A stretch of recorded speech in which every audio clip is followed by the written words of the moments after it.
Hello, welcome back to Diamond's Football Talk. And today we'll be discussing J.J. Watt's signing with the Cardinals.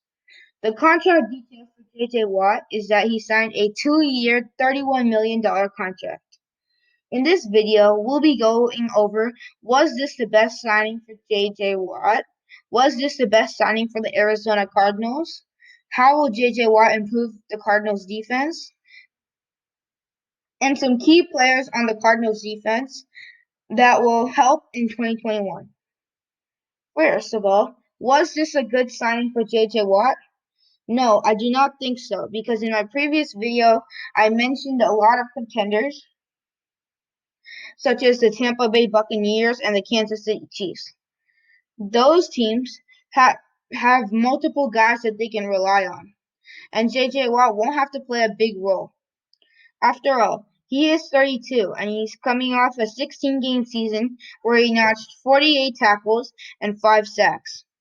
Not the best of his standards. And he's also coming off an injury that lasted him a whole year on the bench. Okay. Then, was this the best sign for the Arizona Cardinals?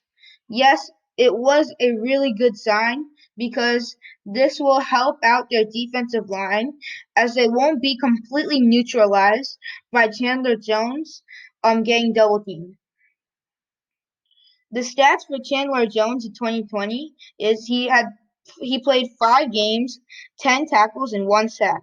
But obviously that's not that good, right? But in 16 games, he had 48 tackles and 19 sacks, which is really good for his position. So had he not gotten injured, he would have had a really good season. How will J.J. Watt improve the Cardinals' defense? As I said earlier, he will help out the defensive line because offensive linemen don't know who to double team. Would you rather double team J.J. Watt or would you rather double team Chandler Jones? The thing is, I'd rather double team Chandler Jones because I just would hope that J.J. Watt won't get to my quarterback. It will cause lots of problems for many different teams, such as the Seattle Seahawks, who already has a quarterback who's unhappy in Russell Wilson, because he's getting hit too much. Now his division has just added another pass rusher in J.J. Watt. Then there's also the L.A. Rams. They will have a problem because now uh they have 2 different guys who you can't put Andrew Whitworth on both Chandler Jones and J.J. Watt because if you block one, the other will get the sack. So this is going to be a real big problem for many offensive lineman teams. And this also causes a problem for the 49ers because the 49ers, their number one priority now is to re-sign Trent Williams.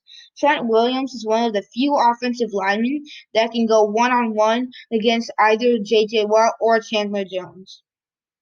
Now, for the key players on the Arizona Cardinals defense, you have Chandler Jones, as I said earlier, 5 games, 10 tackles, 1 sack. He missed most of 2020. In 2019, played 16 games, 48 tackles, 19 sacks.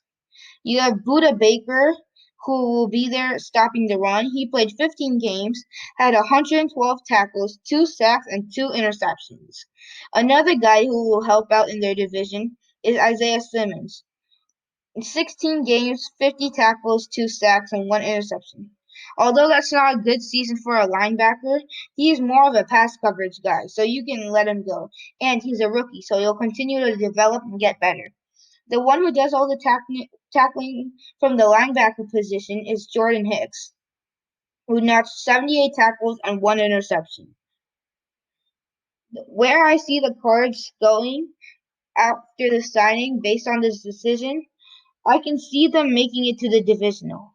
I don't see them going to the conference championship, and that will probably be more likely for what the Cardinals want to do.